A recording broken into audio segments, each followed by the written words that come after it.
ए जन्ने काहे पिचुकारी तो ही काटे कैला पला गेलु डाटे ए जन्ने काहे पिचुकारी तो ही काटे कैला पला गेलु डाटे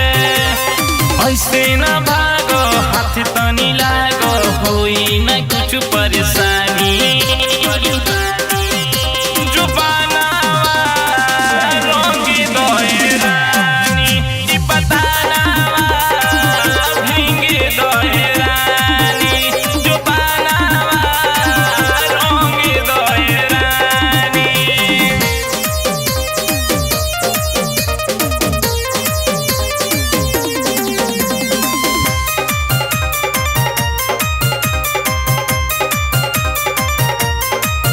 मन राखो इयरवा के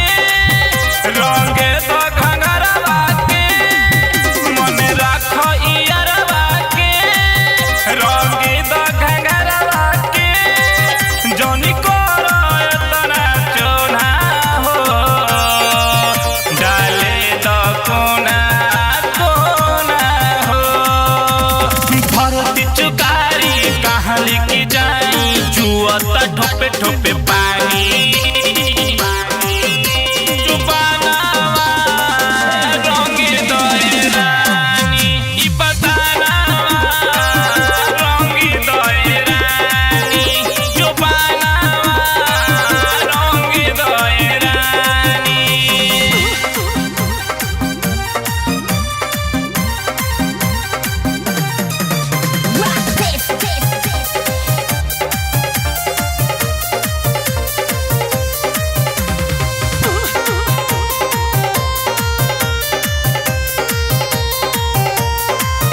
कहे अनुपजनबी हो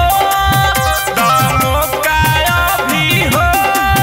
कहे अनुपजनबी हो दामो काया भी हो डाली ना दीपक तोहरा में जल्दी से आजा कोरा में अभिनव तिवारी डाली बारी बारी बिना लसर ले नमा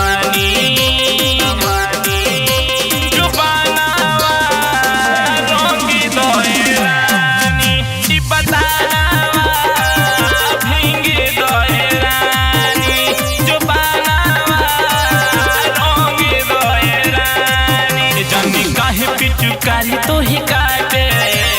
कैला पला गेलु डाटे ऐसे ना भागो हाथ तनी लागो होई ना कुछ परेशानी।